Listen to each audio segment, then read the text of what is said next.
पूर्णचन्द्रविलसत्स्मेरारणं श्रीहरिं तुङ्गे पीठवरे स्थितं परिवृतं सद्भक्तवृन्दैर्यथां ताराभिरविधुमर्च्यमानमुरुदा स्तैश्चन्दनैकौसुमय हारशेखरपङ्क्तिभिः सहृदये शुक्लाम्बरं चिन्तये।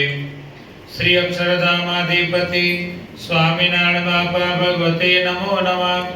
श्री घनश्याम महाराजाय नमो नमः। हरि कृष्ण महाराजाय नमो नमः। सहजानंद स्वामी महाराजाय नमो नमः। बापा श्री भगवते नमो नमः। सद्गुरुभ्यो नमो नमः। श्री स्वामिनारायण आचार्य प्रवर धर्म धुरंधर सनातन धर्म सम्राट परम कल्याणकारी जीवन प्राण स्वामी बापा भगवते नमो नमः। स्वामी नारायण हरे। शिक्षापत्री श्लोक बीजो। लिखा में सहजानंद स्वामी सर्वान निजाश्रितान नाना देश स्थितान शिक्षा पत्रिम वृत्तालय स्थित। वृत्तालय गामने विશે રહ્યા એવા શ્રી સહજાનંદ સ્વામીજી અમે જે તે વિવિધ પ્રકારના એટલે કે નાના પ્રકારના જે સર્વે દેશ તેમને વિશે રહ્યા એવા જે અમારા આશ્રિત સર્વે સત્સંગી તે પ્રત્યે શિક્ષાપત્રીને લખીએ છીએ। સહજાનંદ સ્વામી પોતે વડતાલ ધામને વિશે રહી અને શિક્ષાપત્રીનું લેખન કરે છે। સહજાનંદ સ્વામી સહજાનંદ સહજ એટલે સ્વાભાવિક, સહજ આનંદ, સહજ એટલે સ્વાભાવિક, નોર્મલ આપણી ભાષામાં કહીએ તો, અને આવા જે સ્વતઃસિદ્ધ આનંદ ઘન સહજ આનંદ જેમને વિશે સ્વાભાવિક જ આનંદ રહેલો છે એવા સહજ આનંદ ઘન સ્વરૂપ છે। અન્યની પેટે કહેતા જીવ ઈશ્વર માયા પુરુષ બ્રહ્મ તદાક્ષર એની પેટે સાધને કરીને કહેતા ધર્મ જ્ઞાન વૈરાગ્ય યુક્ત એવી ભક્તિએ કરીને અથવા બીજા કોઈ સાધને કરીને પ્રાપ્ત કરેલો નથી। સહજાનંદ સ્વામીમાં જે આનંદ છે એ કોઈ સાધને કરીને પ્રાપ્ત કરેલો નથી, સ્વાભાવિક જ નોર્મલપણે બેઠા હોય તો આનંદ ઘન જ છે। અથવા તો જેમનામાં સ્વભાવ સિદ્ધ આનંદ રહેલો છે એવા સહજાનંદ કહી અને એવા સહજાનંદ સ્વામી સહજાનંદ ચાસવ સ્વામી ઇતિ સહજાનંદ સ્વામી। સહજાનંદ સ્વામી એટલે સ્વતઃ સિદ્ધ આનંદ ઘન સ્વરૂપ નિર્વધિક અતિશય શબ્દ વાપરે છે। નિર્વધિક અતિશય શબ્દ બોલવો ઉપર પડશે। એક શબ્દ બોલવો હોય તો પણ નિર્વધિક અતિશય શબ્દ કેવો છે? નિર્વધિક અતિશય, નિર્વધિક અતિશય, નિહિ અવધિ અતિકાશય એટલે જેમને વિશે જે ઐશ્વર્ય અને આનંદ છે એનો કોઈ પણ અવધિ નથી, નિહિ અવધિ જેનો કોઈ માપ નથી, પ્રમાણ નથી એવા એ સર્વના નિયામક સ્વતંત્ર મૂર્તિ પૂર્ણ પુરુષોત્તમ શ્રી સ્વામિનારાયણ ભગવાન જાણવા। કવિરાજ સદગુરુ નિષ્કુળાનંદ સ્વામી સહજાનંદ સ્વામીનો મહિમા સમજાવતા કહે છે सकार कहता सर्वे दुख वामे रे, हकार कहता हरिधाम पामे रे, जकार कहता जय जय जानो रे, नकार कहता निर्भय प्रमाणो रे, दकार कहता ददामा दईने रे, पामे धाम सहजानंद कहीने रे। सहजानंद, स એટલે સકાર, સકાર કહેતા સર્વે દુઃખો આમે રે। ફક્ત સહજાનંદ સ્વામીનો ખાલી સકાર બોલીએ ને, સ એટલું જ ખાલી બોલીએ, એમાં આપણા બધા જ દુઃખો નાશ થઈ જાય। સકાર કહેતા સર્વે દુઃખો આમે રે, હકાર કહેતા હ બોલીએ એટલે હરિધામ પામે રે, હ બોલીએ ભગવાનના ધામની પ્રાપ્તિ થઈ જાય। જકાર કહેતા સહજા, જ બોલીએ એટલે આપણો સર્વત્ર જય જયકાર થઈ જાય। અને નકાર કહેતા ન બોલીએ આપણે નિર્ભય થઈ જઈએ, કોઈ પણ જાતનો આપણા ઉપર જન્મ મરણનો ભય રહે નહીં। અને સહજાન આટલું બોલ્યા 4 અક્ષર એટલે 5મો અક્ષર આવે દ। દકાર કહેતા દદામાં દઈને રે, દદામાં એટલે ઢોલ વગાડતા વગાડતા, દદામાં દઈને એટલે ઢોલ વગાડતા વગાડતા, જય જયકાર કરતા કરતા નિર્ભય થઈને સહજાનંદ નામ બોલીએ એટલે આપણે બધા દુઃખોથી રહિત થઈ, અતિશય નિર્ભય થઈ, સર્વત્ર જય જયકાર થઈ જાય અને ઢોલ વગાડતા વગાડતા ભગવાનના ધામમાં પહોંચી જવાય। બાપા શ્રી એમની વાતોમાં કહે છે, બાપા કહે છે તમે જોયું તો ખરા, ડંકા દઈ દઈને ધામમાં જઈશું। શું કહે છે? ડંકા દઈ દઈને ધામમાં જઈશું। એટલે આવી રીતે સહજાનંદનો અર્થ નિષ્કુળાનંદ સ્વામી કહે છે। એવા સહજાનંદ સ્વામી પોતાના જે સર્વ આશ્રિતો તેમના કલ્યાણને અર્થે વૃત્તાલયમાં રહીને શિક્ષાપત્રીનું લેખન કરતા આવા।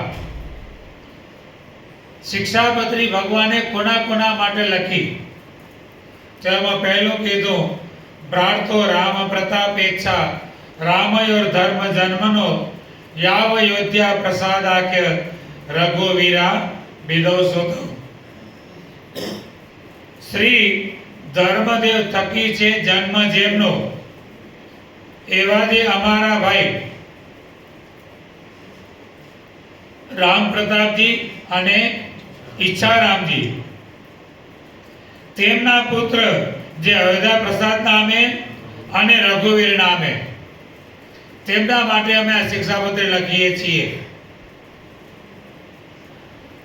આચાર્ય માટે લખીએ જેવું નથી લખતા, એ કૌંસમાં ટીકાકાર લખે છે, શ્લોકમાં ભગવાન નથી લખતા।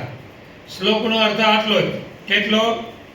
ધર્મદેવ થકી છે જન્મ જેમનો એવા અમારા ભાઈ રામ પ્રતાપ અને ઈચ્છારામ તેમના પુત્ર જે અયોધ્યા પ્રસાદ અને રઘુવીર।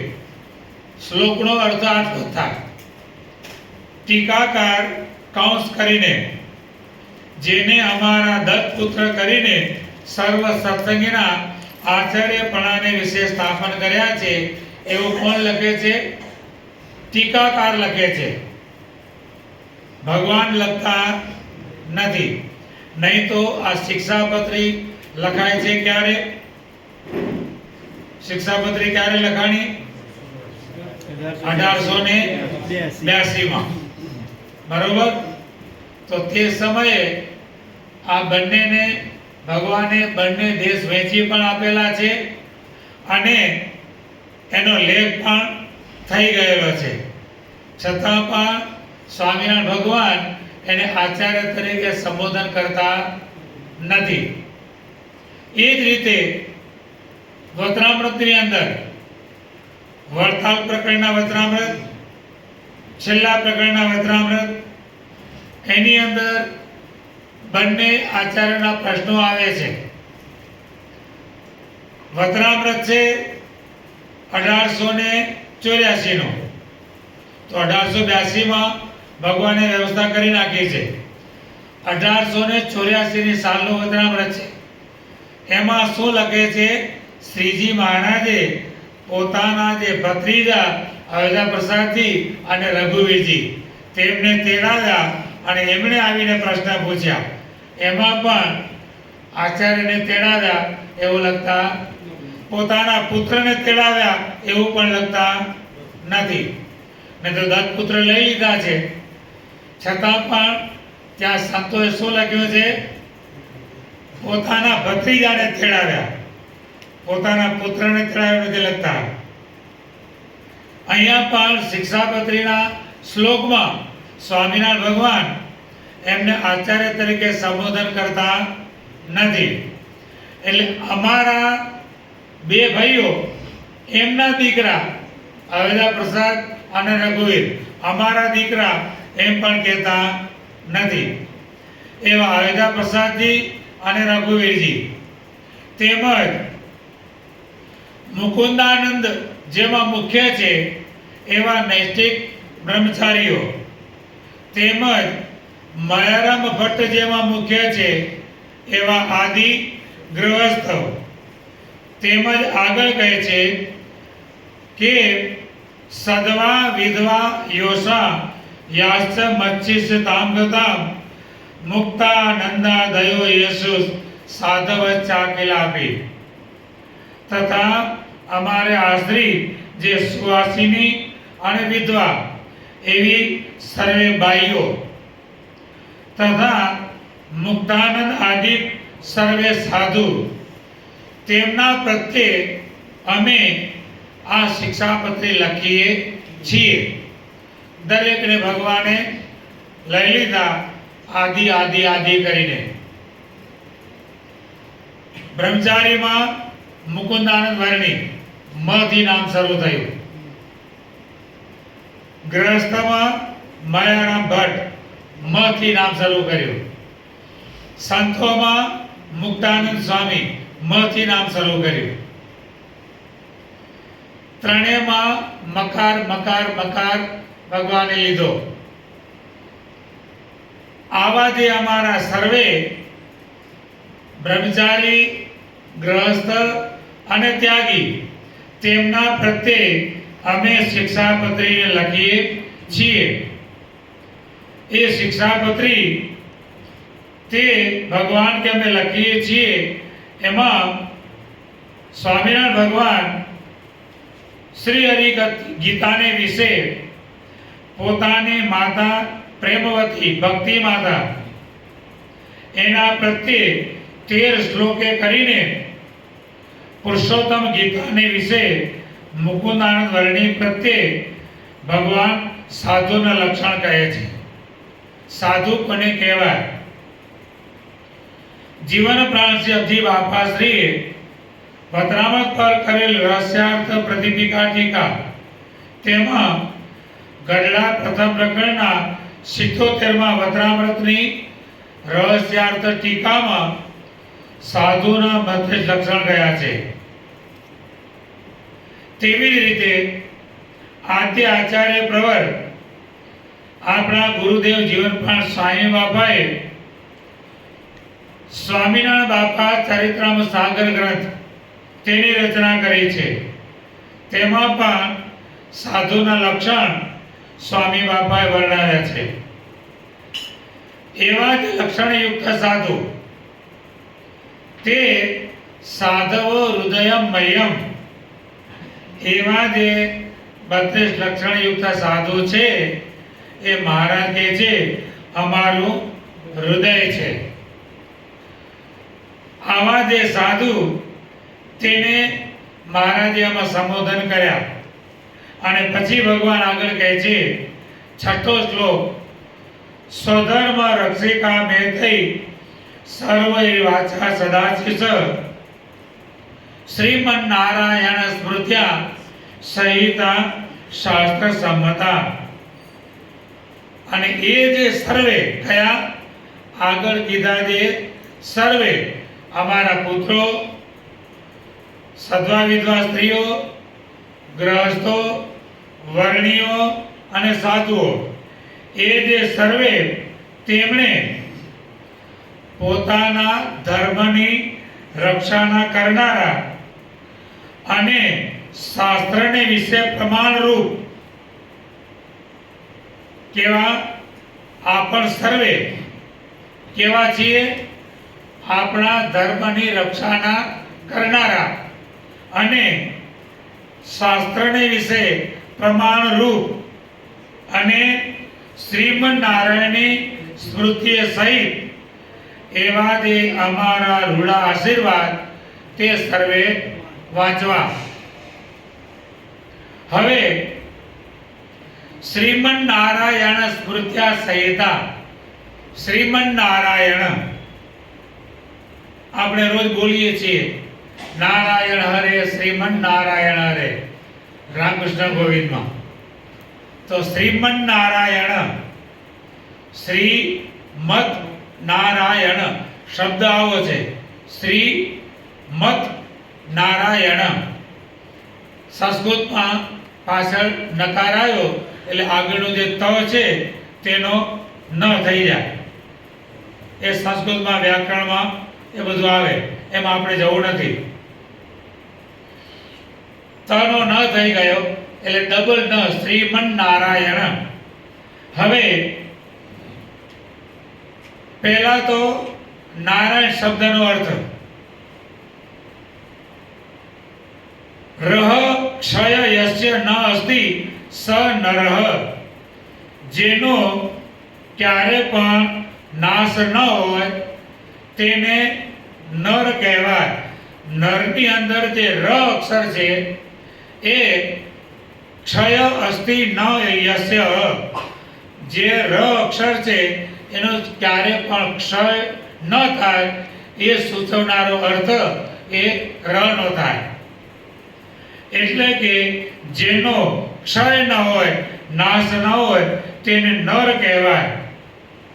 એટલે જે સ્વરૂપ, સ્વભાવ અને વિભૂતિ તેનાથી અક્ષય છે, જેનું સ્વરૂપ હંમેશા અક્ષય છે, સદાય છે ને છે. જેનો સ્વભાવ એ પણ અક્ષય છે, નાશ થતો નથી. અને જેની મૂર્તિ, વિભૂતિ એ પણ ક્યારે ઐશ્વર્ય ક્યારે પણ નાશ થતો નથી. એવા જે મહામુક્ત કયા આપણે આગળ કહી ગયા, પરમ એકાંતિક મુક્ત અને અનાદિ મુક્ત. મહામુક્ત તેને કહેવાય નર. નર કોને કહેવાય? ટૂંકી ભાષામાં જેનો ક્યારે પણ નાશ ન થાય તેને નર કહેવાય. હવે જેનો ક્યારે પણ નાશ નથી એવા પરમ એકાંતિક મુક્ત અને અનાદિ મુક્ત તેને નર કહેવાય. હવે નાર મૂળ શબ્દ આપણો કયો છે? નારાયણ. હવે નર માંથી નાર બનાવવું પડશે. નર એટલે અનાદિ મુક્ત. હવે નાર, નાર કોને કહેવાય? નાર અયનમ યસ્ય નરાણામ મુક્તાનામ સમૂહ નારઃ. નર જે અનાદિ મુક્તો, નર જે પરમ એકાંતિક મુક્તો, તેનો જે સમૂહ તેને કહેવાય નાર. બરોબર? મગજમાં મત બેસે છે ને? નર એટલે જેનો ક્યારે પણ નાશ નથી એવા મુક્ત, એક મુક્ત. હવે જેનો ક્યારે નાશ નથી એવા જે એક મુક્ત, એવા અનંત મુક્ત, એનો જે સમૂહ તેને કહેવાય નાર. હવે નારાયણ, નાર અને અયન. નારાયણ શબ્દ આપણે મગજમાં રાખજો. નારાયણ શબ્દનો અર્થ કરીએ છીએ નર એટલે એક મુક્ત, એવા મુક્તોનો સમૂહ એટલે નાર. હવે અયન, નાર અયનમ યસ્ય સ નારાયણ, તેવા દિવ્ય સાકાર મુક્તોનો સમૂહ તે અયન કહેતા નિવાસ સ્થાન છે જેમનું, તેને કહેવાય નારાયણ. અનાદિ મુક્તોના સમૂહને રહેવાનું સ્થાન તેને કહેવાય નારાયણ. અનાદિ મુક્તો ક્યાં રહે છે? ભગવાનની મૂર્તિમાં. અનાદિ મુક્તોને મૂર્તિ ધામ નવતમ નાવલીઓ. નર એટલે એક મુક્ત, નાર એટલે મુક્તોનો સમૂહ, અને એ મુક્તોના સમૂહનું આશ્રય સ્થાન તેને કહેવાય નારાયણ. એવા પોતાના તેજરૂપ દિવ્ય ધામમાં પોતા સ્વરૂપ જે પરમેકાંતિ મુક્ત અને અનાદિ મુક્ત, તેમના આશ્રય સ્થાનરૂપ એવા જે પરમાત્મા સ્વામિનારાયણ ભગવાન, અમે તે અમારી સ્મૃતિ સહિત અમારા રૂડા આશીર્વાદ વાંચવા. શ્રીમદ નારાયણ કોણ થયા? સ્વામિનારાયણ ભગવાન. શ્રીમદ એ શબ્દ, શ્રીમદ શબ્દ છે એ આદરવાચક શબ્દ છે. આપણે કોઈને શ્રીમાન બોલાવીએ છીએ ને, શ્રીમાન ફલાણા, શ્રીમાન ફલાણા, એટલે શ્રીમાન શબ્દ છે એ આદર ભાવનો શબ્દ છે. જેમ આપણે પરમ શ્રદ્ધેય શ્રીમાન, હવે તો કાગળ લખવાના બધા ગયા એટલે કાગળ લખે એમાં શું લખે? શ્રીમાન, અથવા તો પરમ શ્રદ્ધેય, પરમ આદરણીય, આ બધા શબ્દો લખતા. હવે તો કોઈને કાગળ લખતા નહીં આવડે. આવડે? આકાશ કાગળ લખતા આવડે? સીધો આવડે? કાગળ લખતા આવડે?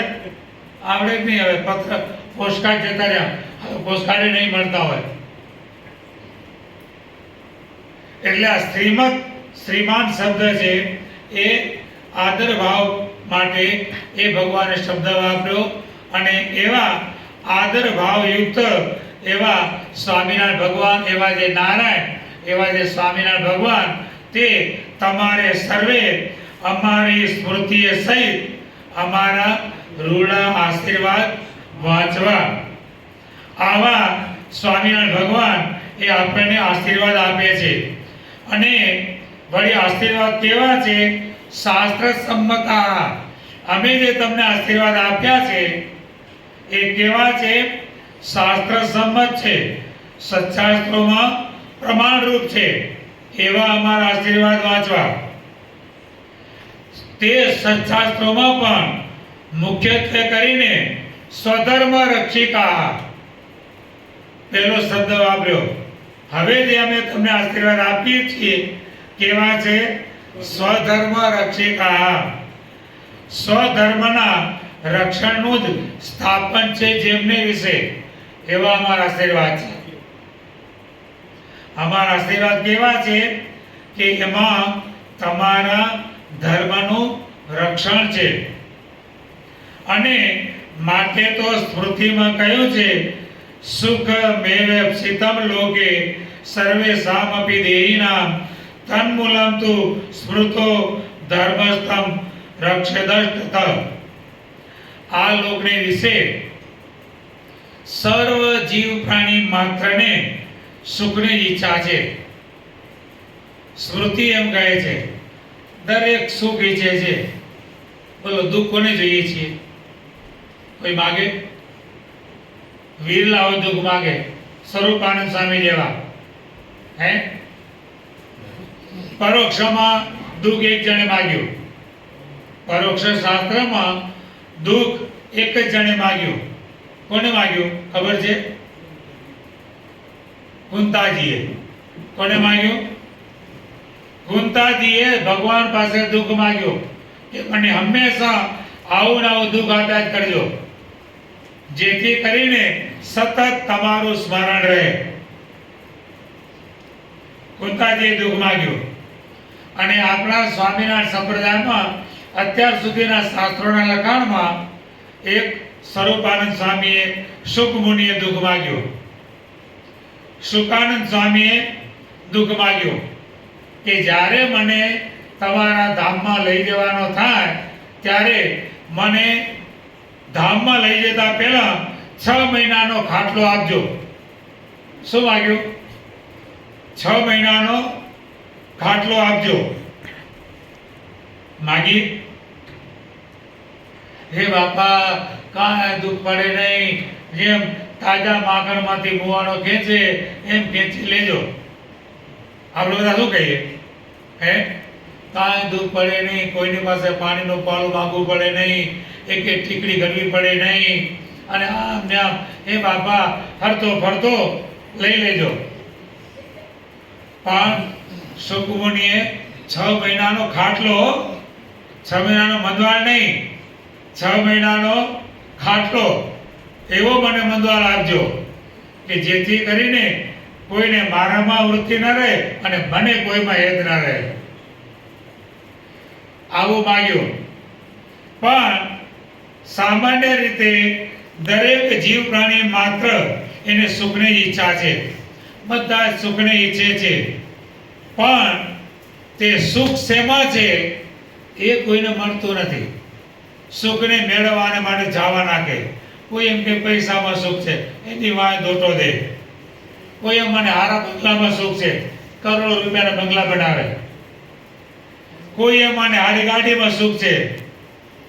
હમણાં અમારે ગઈકાલે ભગત બાઇક લઈને આવ્યા, બુલેટ, સમજ્યા?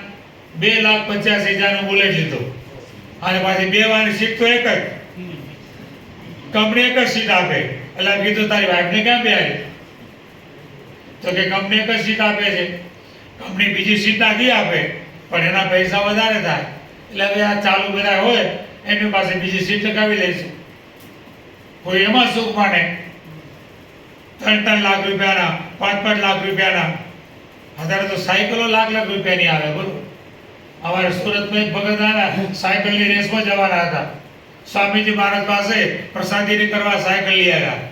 પૂછ્યું ભાઈ કેટલાની સાયકલ લીધી? તો કે 1.5 લાખ રૂપિયાની. એમાં સુખ માને. એટલે દરેક મનુષ્ય સુખને ઈચ્છે છે, પણ સુખ શેમાં રહેલું છે એ ખબર નથી, અને એના માટે સુખને મેળવવાને માટે જ્યાં ત્યાં જવા નાખે છે. પણ સ્વામિનારાયણ ભગવાન કહે છે કે સુખનું મૂળ એ તો ધર્મ છે. ધર્મનું યત્ન વડે રક્ષણ કરો એટલે તમને સુખ સુખને સુખ. ધર્મ એવ હતો હતી, ધર્મો રક્ષતી રક્ષિત. ધર્મને હણનારો સર્વત્ર હણાય છે, અને ધર્મના રક્ષણનું કરનારો ધર્મ સર્વ જગ્યાએ એનું રક્ષણ કરે છે. જે ધર્મનો લોપ કરે એ સર્વત્ર હણાય છે. એને દુઃખ દુઃખ ને દુઃખ જ. ગમે એટલા રૂપિયા ભેગા કરો, અનિત્ય ના હોય તો શું થાય? ઊંઘ આવે, ટીકડીઓ ખાવી પડે ઊંઘની. અને એથી વિશેષ આ રાજાને સુખ ખરા ભાઈ? વડાપ્રધાન બને કે રાષ્ટ્રપતિ બને, સુખ ખરું? પોતાની મરજીથી કાંઈ કરી શકે? ન ખાઈ શકે, ન પી શકે, ન બહાર નીકળી શકે, ક્યાંય પણ ખરું સુખ? ફરવા જવું હોય ક્યાંય પણ તો? અને આપણે આ વિચાર તો હાલ્યા, અને એને જવું હોય તો જઈ શકે? એને આમ જવું હોય તો આને 4 બાજુ, અને આપણે ગમે તે જાઓ, હે પછી 2 લાખ રૂપિયાના સંદાસમાં જાઓ કે કરોડ રૂપિયાના સંદાસમાં જાઓ, પણ કોઈ ટેન્શન ખરું? કોઈ ટેન્શન નહીં. રાજા હોય પહેલાના જમાનામાં મોટા મોટા મહેલો શેના માટે બનાવતા? પોતાની સુરક્ષા માટે ને. કલાક આ રૂમમાં હોય ને, કલાક ઓલા ઓરડામાં હોય ને, કલાક ઓલા ઓરડામાં હોય ને. વડાપ્રધાને બહાર નીકળવું હોય, ઘડીક આ ગાડી બેઠો હોય, ઘડીક બીજી ગાડી બેઠો હોય, એક ગાડી કરી એના માટે ક્યાંથી સુખ કહો? એટલે સુખ છે ધર્મના પાલનમાં છે. આપણે પોતે જ વિચાર કરો કે દિવસ દરમિયાન આપણાથી કાંઈ અનિતિનું આચરણ થઈ ગયું હોય તો તમને રાત્રે કેવું આવે? એક જ દિવસ માટે આપણે માની લો કે કંઈક આપણાથી અનિતિનું આચરણ થઈ ગયું, દુકાનમાં કંઈક બેઠા અને કંઈક 2 નંબરના કોઈકના લીધા, એક જ દાડો લીધા, રાત્રે કેવી જાય? અનુભવ કરજો. શાંતિથી રાત્રિ પસાર થશે નહીં. એટલે સુખ છે ધર્મના પાલનમાં રહેલું છે, અને જે ધર્મનું પાલન કરે છે, ધર્મનું રક્ષણ કરે છે, તો ધર્મ તેનું પણ રક્ષણ કરે છે. એવા સત્શાસ્ત્રોમાં પ્રમાણરૂપ અમારા રૂડા આશીર્વાદ વાંચવા, અર્થાત તમારી એ ધર્મની જ્યોત અખંડ જલતી રહો એવા અમારા આશીર્વાદ છે. સ્વામિનારાયણ ભગવાન શું કહે છે? તમારી ધર્મની જ્યોત અખંડ જલતી રહો અને આલોક તથા પરલોકની વિશે પરમ સુખિયા થાવ એવા અમારા આશીર્વાદ છે. અને વળી પોતાના આશ્રિત ભક્તોની ધર્મ જ્યોત અખંડ જલતી રાખવાને માટે અમે પોતે સત્શાસ્ત્રના સારભૂત એવી આ શિક્ષાપત્રી અમે લખી રહ્યા છીએ. માટે સત્શાસ્ત્રોમાં પ્રમાણરૂપ એવા અમારા રૂડા આશીર્વાદ વાંચવા. સ્વધર્મ રક્ષિકા. શું કીધું?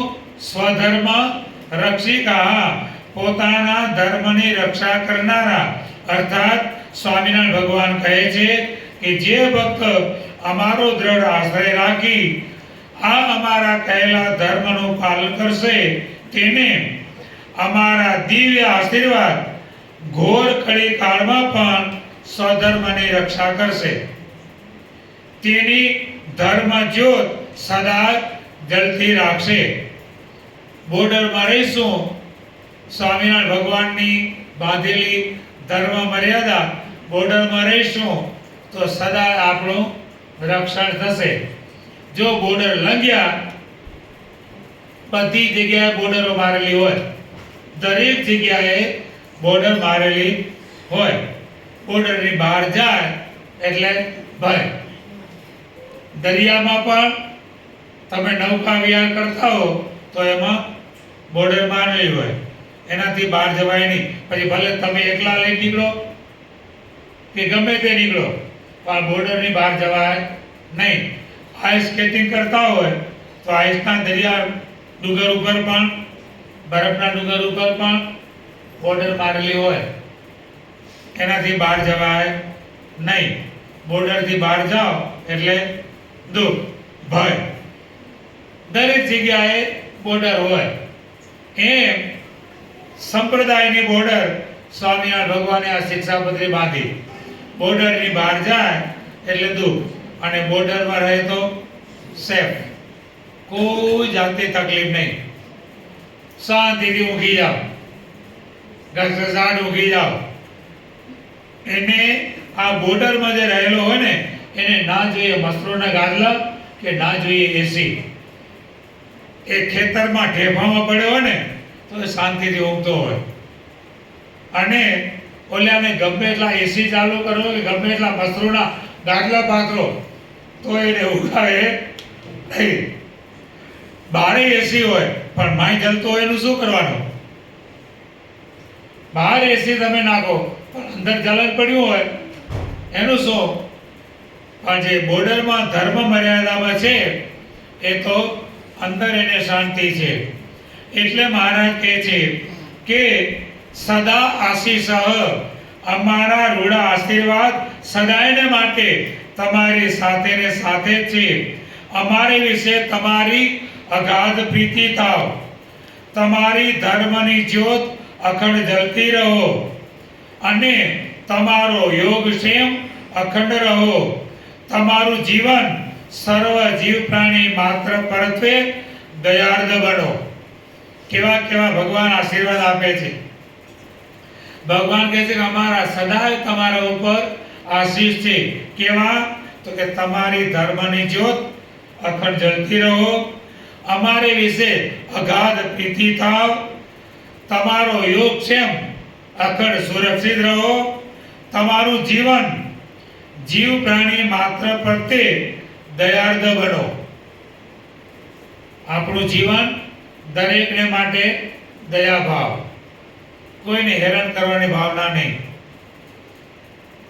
કોઈને હેરાન કરવાની ભાવના નહીં. ભલે આગળ વધે, નહીં તો સામાન્ય તમારે એમ કહેવાય, એવું એવી કહેવત અમારામાં એવી કહેવત છે. એક ભગતે કીધું, તમારી જ્ઞાતિના એક ભગતે કીધું કે અમારામાં એવી કહેવત છે, અમારામાં જો અમારો પોતાનો હાથ આગળ જાય ને તો હાથ કાપી નાખીએ, તો બીજાને તો કેમ આગળ વધવા દઈએ. આવી ઠક્કરોમાં કહેવત કે હાથ આગળ જાય ને તો હાથને કાપી નાખીએ, બાળાથી આગળ શેનો ગયો, તો હવે બીજા બાળાને તો ક્યાં આગળ વધવા દઈ દઈએ. પણ ભગવાનના ભક્તમાં એ ના હોય. એટલે અહીંયા ભગવાન કહે છે કે અમારા આશીર્વાદ કેવા છે કે તમારું જીવન સર્વ જીવ પ્રાણી માત્ર પરત્વે દયાર્દ બનો, સર્વનું મંગળ જુઓ ને મંગળ વિસ્તારો. આપણી ભાવના કેવી હોય? બધાયનું મંગળ થાવ અને મંગળ વિસ્તારો. આપણા ગુરુદેવ જીવન પણ સાંઈ બાબા કેવા દર્શન કરીએ? શુભ થાવા સકળ વિશ્વનું. સાંઈ બાપાના હસ્તના દર્શન કરજો. એની અંદર સ્વામી બાપા જે હસ્ત જોડેલા છે ને, એ હસ્તની અંગુલી અને એ હસ્તની જે પ્રક્રિયા છે એ જોજો, નિરખવા જેવી છે. આપણે એમ સામાન્ય કરવા જઈશું ને તો એવા હસ્ત નહીં જોડા. ઘણી જગ્યાએ આ હસ્તના સર્કલો મૂકેલા હોય, એમાં પણ જોજો એવો હસ્ત નથી.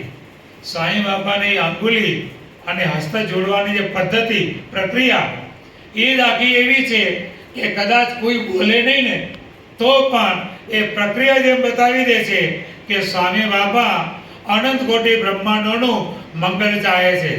એ હસ્ત જોડવાની જે એક્શન છે ને, એ એક્શન જ એવી બતાવી દે છે કે આપણા સ્વામી બાપા સર્વ જીવ પ્રાણી માત્રનું અનંત કોટી બ્રહ્માંડોનું શુભ થાવ સકલ વિશ્વનું ઈચ્છે છે. એ હસ્તની એક્શન જ એવી છે. તમે જોજો, નિરખીને દર્શન કરજો. એ એક્શન જ એવી છે કે અહીં એક્શન ઉપરથી જ ખ્યાલ આવી જાય કોઈને. જે સામુદ્રિક શાસ્ત્રને જાણનારા હોય ને, સામુદ્રિક શાસ્ત્રને જાણનારા, એ ખાલી હસ્ત જોઈને જ કહી દે કે આ જોડેલા હસ્ત છે ને એ સર્વ જીવોનું મંગળ ઈચ્છે છે. આ કે સામુદ્રિક શાસ્ત્રોમાં અમુક પ્રકારના ચિહ્નો બતાવેલા હોય કે આવા આવા ચિહ્નો હોય તેને આવા આવા પુરુષ જાણવા. એમ આ સાંઈ બાપાની હસ્ત જોડવાની એક્શન છે ને, સામુદ્રિક શાસ્ત્રને આધારે સર્વનું મંગળ કરનારી છે. એવા એટલે સર્વનું મંગળ જુઓ અને મંગળ વિસ્તારો, સર્વનું શુભ ચિંતન કરો. આ સ્વામિનારાયણ ભગવાન આપણને આશીર્વાદ આપે છે. આપણામાં આવી વૃત્તિ જાગવી જોઈએ, સર્વનું મંગળ જોવાનું અને મંગળ વિસ્તારવાનું, સર્વનું શુભ ચિંતન કરવાનું. આલોક તથા પરલોકને વિશે સર્વે પરમ સુખિયા થાવ.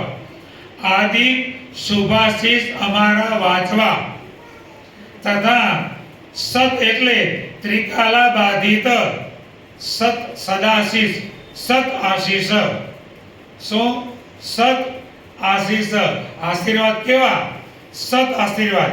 સત આશીર્વાદ. સત એટલે શું? ત્રિકાલા બાધિત, ભૂત, ભવિષ્ય અને વર્તમાન. એ ત્રણેય કાળ જેને બાદ કરી શકતા નથી. આ આશીર્વાદ કેવા છે? અત્યારે આપણને પ્રાપ્ત થાય છે એવું નહીં. આપણાથી પહેલા પણ જે જીવો આ પૃથ્વી પર આવ્યા એ બધાને આશીર્વાદ મળ્યા. આપણા પછી કરોડો અબજો કલ્પો સુધી પણ આ બ્રહ્માંડનો પીઠ રહેશે, સૂર્ય ચંદ્ર તપશે, ત્યાં સુધી જે મનુષ્ય આ પૃથ્વી પર જન્મ લેશે તે દરેકને માટે આશીર્વાદ છે. આ આશીર્વાદને કોઈ ભૂતકાળ નડતો નથી, કોઈ વર્તમાન કાળ નડતો નથી કે ભવિષ્યકાળ નડતો નથી. ત્રિકાલાબાધિત, ત્રિકાળ જેને બાદ કરતા નથી એવા અમારા આશીર્વાદ છે. આ આશીર્વાદ મહારાજ કહે છે કે અર્થાત સ્વધર્મનું પાલન કરનારા અમારા આશ્રિત ભક્તોને ક્યારે પણ આ આશીર્વાદમાં બાધા કે કોઈ પણ પ્રકારની અડચણ એ ન આવો એવા અમારા રૂડા આશીર્વાદ વાંચવા. આ ભગવાનના આશીર્વાદ. પોતાના ધર્મનું રક્ષણ કરનારા અમારા રૂડા આશીર્વાદ વાંચવા એટલા એક વાક્યથી સ્વામિનારાયણ ભગવાનની જીવો ઉપર જે અતિ અધિક વત્સલતા છે તે જણાય છે. જે મનુષ્ય અમારા કહેલા ધર્મ તેનું પાલન કરશે તેના ઉપર અમારી પરમ પ્રસન્નતા ઉતરશે અને તે મનુષ્ય આલોક તથા પરલોકને વિશે મોટા સુખને પામશે. આ 6 શ્લોકનો ભાવાર્થ. શ્રીમન નારાયણ શબ્દનો અર્થ સદા આશીષ. સદાયને માટે અમારા આવા આશીર્વાદ છે. આ 6 શ્લોકનો ભગવાને કીધો. 7મો શ્લોક. એકાગ્રેણૈવ મનસા પત્રી લેખ સહેતુક અવધાર્યો યમ અખિલૈ સર્વ જીવ હિતાવહ. શિક્ષાપત્રી લખ્યાનું જે કારણ તે સર્વે તેમણે એકાગ્ર મન વડે કરીને ધારવું. હવે ભગવાન આપણને કહે છે એકાગ્ર મનથી તમે ધારો કે અમારું આ શિક્ષાપત્રી લખવાનું કારણ શું છે. એકાગ્ર ચિત્તથી ધ્યાન રાખજો અમે શા કારણથી લખીએ છીએ. તો આ શિક્ષાપત્રી જે અમે લખી છે તે સર્વ જીવ હિતાવહ. કેવી? ફક્ત પોતાના આશ્રિતો માટે નહીં, સર્વ જીવો માટે. તમે કોઈ પણ ધર્મને માનો, કોઈ પણ દેવને માનો, એની સાથે ભગવાન કે અમારે કાંઈ નિસ્બત નથી.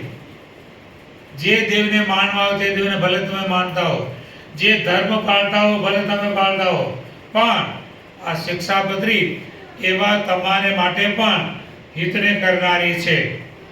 આવી શિક્ષાપત્રી. આ શિક્ષાપત્રી લેખ સામાન્ય અર્થ અને વિશેષ અર્થ એમ દ્વિઅર્થવાળો છે. સર્વજીવ હિતાવહ છે. કોને કેવો અર્થ લેવો એ એના સમજાવનારા ઉપર આધાર છે.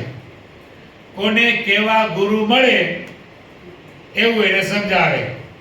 એક ગુરુ ઉપદેશ તથાપી બીજા જ કદી મળતો નહીં આવે. એક જ વંશ વિશે ઉપન્યાવળી 7 સદૈવ નિવાસ કરાવે. કાતર કાપી કરે અળગા 100 સદૈવ સલાહ કરાવે. એક ગુરુ, દરજી એક જ છે. એક ગુરુ ઉપદેશ તથાપી બીજા જ કદી મળતો નહીં આવે. એક જ વંશ વિશે ઉપન્યા 7 સદૈવ નિવાસ કરાવે. કહે દલપત દરજી તની પેટી વિશે દર્શાવે. કાતર કાપી કરે અળગા 100 સદૈવ સલાહ કરાવે.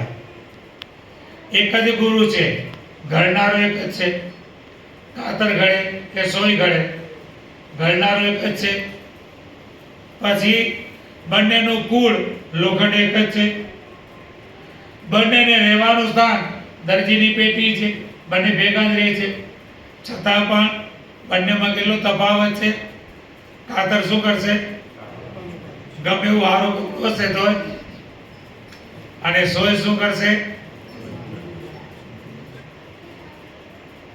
એક જ ગુરુ છે, એક જ ઉપદેશ છે, એક જ રહેવાનું છે, છતાં પણ બેમાં આટલો ફેર છે. એક જ પ્રકારના મનુષ્યો છે. આપણે બધા એક જ પ્રકારના મનુષ્યો છીએ, પણ એમાં પણ અમુક મનુષ્યો કેવા છે? 100 જેવા છે. અને અમુક કેવા છે? તો આપણે કેવા બનવું એ આપણા ઉપર નિર્ભર છે. ઉપદેશ તો એક જ આપનારા છે. શિક્ષક બધાને સરખું જ ભણાવે છે. શિક્ષક બધાને સરખું જ ભણાવે છે, છતાં પણ બધા પહેલે નંબરે આવતા નથી અને બધા છેલ્લે નંબરે પણ આવતા નથી અને બધા નાપાસ પણ થતા નથી. જેની જેવી યાદ શક્તિ ને ગ્રહણ શક્તિ અને જેની જેવી મહેનત એ પ્રમાણે એ ભણે. તેમ આપણને જે આ શિક્ષાપત્રી ભગવાન આપે છે સર્વજીવિતાવહ છે. એમાંથી આપણે કેવો અર્થ લેવો એ આપણા ગુરુ જે સમજાવે તે પ્રમાણે અર્થ લેવો. દ્વિ અર્થવાળો છે, તેમાં સામાન્ય અર્થ છે તે ભક્ત અભક્ત સર્વ જીવને હિત કરનાર છે. ભક્ત અને અભક્ત સર્વના હિતને કરનારો સામાન્ય અર્થ. અને જે વિશેષ અર્થ છે એ ગહન છે, તે કોના માટે છે? સ્વામિનારાયણ ભગવાનના આશ્રિતો માટે છે. અને તે પણ સત્પુરુષ તેમનો સમાગમ રાખે તો વિશેષ અર્થ સમજાય, નહીં તો સમજાય નહીં. સર્વ જીવ હિતાવહ. આ શિક્ષાપત્રી સર્વ જીવોને અભ્યુદય તથા મોક્ષરૂપી હિતને કરનારી છે. અન્ય શાસ્ત્રો અધિકારી એવા મનુષ્યોનું હિત વર્ણવે. પરોક્ષ શાસ્ત્રમાં કેવું છે? કોઈ પણ અધિકાર વાળો મનુષ્ય હોય, ધારો કે વેદ છે, વેદ છે ને બ્રાહ્મણ સિવાય કોઈ ભણી શકે નહીં, આવું વેદમાં વિધાન છે. બ્રાહ્મણ સિવાય કોઈ પણ વેદ ભણી શકે નહીં અને બ્રાહ્મણ પણ જન્મથી વેદ ભણી શકે નહીં. 5 વર્ષનો થયો, આપણે ધારો કે આપણી સિસ્ટમ 5 વર્ષનો છોકરો થાય એટલે આપણે સ્કૂલે મૂકી દઈએ. તો વેદનો અભ્યાસ 5 વર્ષનો બાળક બ્રાહ્મણ હોય તો પણ 5 વર્ષનો બાળક ન કરી શકે. વેદનો અભ્યાસ કરવાને માટે એને લાયકાત કેળવવી પડે. 8 વર્ષનો થાય, 12 વર્ષનો થાય, પછી એને યજ્ઞોપવિત દેવાય અને યજ્ઞોપવિત પામ્યા પછી એ વેદ અભ્યાસ અધિકારી બને અને એ પણ બ્રાહ્મણ પુરુષ જ બને. બ્રાહ્મણ સ્ત્રી એને વેદ ભણવાનો અધિકાર નથી. એટલે આવા પરોક્ષ શાસ્ત્રમાં દરેકમાં અધિકારી પરત્વે એ શાસ્ત્ર કોણ અભ્યાસ કરી શકે? એના જે અધિકાર પ્રાપ્ત કર્યા હોય એ, જેમ આપણો સ્વામિનારાયણ મહામંત્ર દ્રષ્ટાંત તરીકે. સ્વામિનારાયણ મહામંત્ર ક્યારે લેવો એનું કોઈ વાત કરો કે આવા સમયે સ્વામિનારાયણ બાપા સાંઈ બાપા ન બોલાય એવો કોઈ વાત કરો. ત્યારે બીજા બધા મંત્રો, ગાયત્રી મંત્રનો જાપ કરવો હોય તો તમારે અમુક પ્રમાણે પવિત્ર થવું પડે, અમુક આસન ઉપર જ બેસવું પડે અને અમુક રીતે જ બેસવું પડે. એના બધા વિધિ પાડવા પડે તો જ એ ગાયત્રી મંત્રનો જાપ કરી શકાય.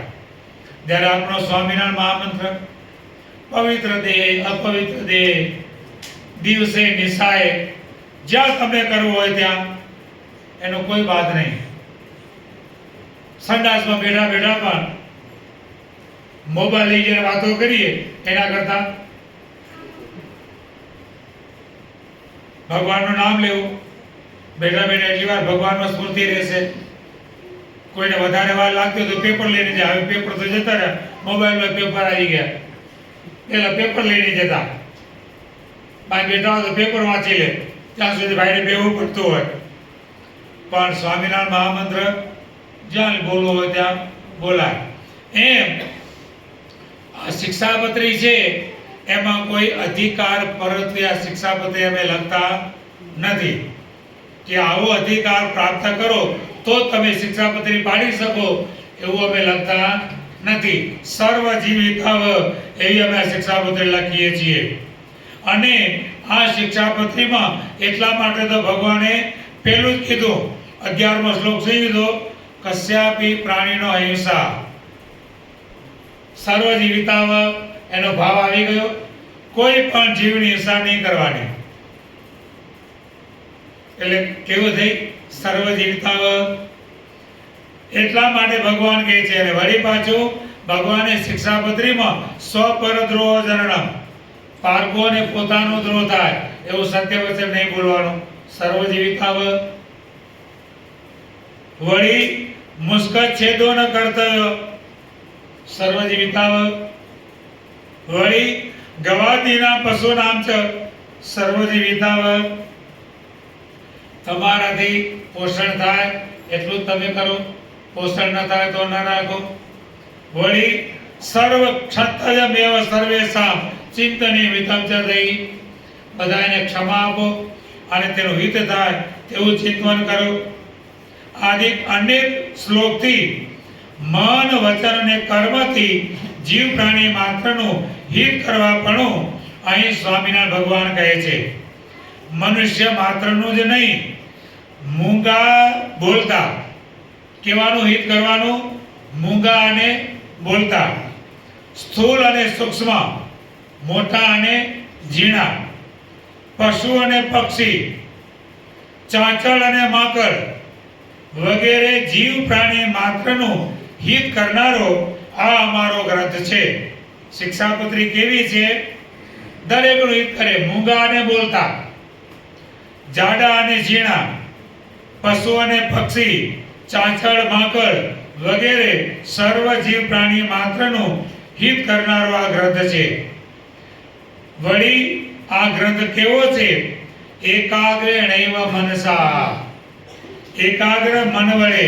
એટલે શિક્ષાપત્રીના વાક્યોનો તાત્પર્ય એ છે કે એકાગ્ર મનથી તમે આ શિક્ષાપત્રીનું વાંચન, પઠન, પૂજન જે કંઈ કરો એકાગ્ર મનથી કરો, વ્યગ્ર મનથી નહીં. મનમાં ઉદ્વેગ પડ્યા હોય, મન ક્યાંય દોડાદોડ કરતું હોય એવેથી નહીં, અવ્યગ્ર મનથી. કેવું?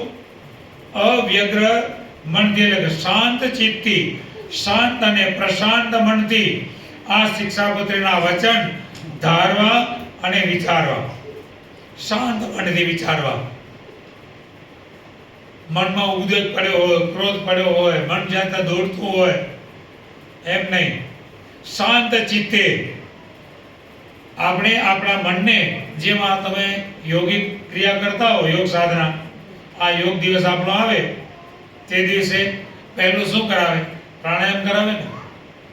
આસનો તો બધા પછી થાય. પહેલો શ્વાસોશ્વાસના પ્રાણાયામ કરાવે, શ્વાસ રોકાવે, આ જ બધું કરવાનું ને. કપાલભાતિ કરવાની, આ બધું કરાવે. એ બધું શેના માટે છે? એકાગ્રતા માટે. આ બધું શેના માટે છે? પ્રાણાયામ છે એ એકાગ્ર માટે છે. આપણને પ્રાણાયામ બતાવ્યો ભગવાને, સાંઈ બાપાએ આપણને પ્રાણાયામ બતાવ્યો. આપણે કે કરવાની જરૂર નથી. આપણો પ્રાણાયામ કયો? નાભીમાંથી ધીમે રહીને સ્વામિનારાયણ બાપા, સાંઈ બાપાના મંત્રનો જાપ કરો. નાભીમાંથી હો, ડૂટીમાંથી બોલવાનો. કંઠ ના હાલે, જીભ ના હાલે. તો તમે મોઢું બંધ કરીને બોલતા હો, જીભ હાલ્યા કરે અંદર. જીભ નહીં હલાવવાની, હોઠ નહીં હલાવવાના, કંઠ નહીં હલાવવાનો, નહીં હલાવવાનો. અને સ્વામિનારાયણ બાપા, સાંઈ બાપા મંત્ર બોલવાનો. પ્રેક્ટિસ કરજો, તરત મન એકાગ્ર થઈ જશે. ગમે તે દોડતું હશે ને તરત જ આવી જશે ઠેકાણે. ધ્યાન કરવા બેસવું હોય તો પેલી 1 જ મિનિટ 60 સેકન્ડ આ કરવાનું.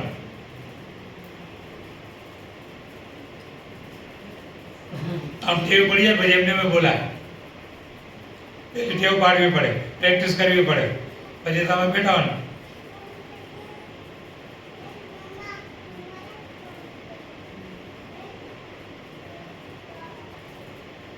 બોલાય. એટલે આવું એકાગ્ર મન, અવ્યગ્ર મન નહીં. અવ્યગ્ર મનથી, શાંત પ્રશાંત મનથી આ શિક્ષાપત્રીના વચન ધારવા અને વિચારવા.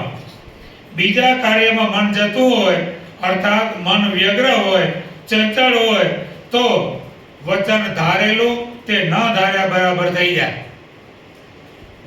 જો મન જાતના દોડતું હોય તો તમને કોઈ ક્રિયામાં ઠેકાણું ના રહે. બે ભાઈબંધો વાતો કરતા હોય અને બરોબર વાતોમાં મગ્ન થઈ ગયા હોય, તમારી બાજુમાંથી કોઈ પસાર થઈ જાય તો ખબર પડે? ખબર ન પડે. હા, કે ત્યાં તમારું મન બે જણા વચ્ચે જ એકાગ્ર છે, તો ત્રીજાને ખબર નથી પડતી. માટે એકાગ્ર મન કોને કહેવાય અને એકાગ્ર મનથી આપણે કરીએ તો આપણને શું શું ફાયદા થાય એની કથા આપણે આગળ આવતા સોમવારે આ શ્લોકના અડધા પાદ એકાગ્રેણ એવ મનસા એટલું પાદ હજુ આપણે બાકી છે. આવતા સોમવારે એ આપણે આગળ વધારે વિવેચન એનું સાંભળીશું. તો આપણે બધા આવી રીતે શિક્ષાપત્રીનું વાંચન, પઠન, પારાયણ અને એના વચનો એકાગ્ર મનથી ધારી વિચારી અને તે પ્રમાણે વર્તવાનો પ્રયત્ન કરીએ એવી ભગવાન બાપા સાંઈ બાપા આપણા સર્વને દિવ્ય શક્તિ ભક્તિ આપે એટલી પ્રાર્થના કરી આજની સભાને આપણે વિરામ આપીશું. બોલો શ્રી અક્ષરધામના અધિપતિ સ્વામિનારાયણ બાપાની ઘનશ્યામ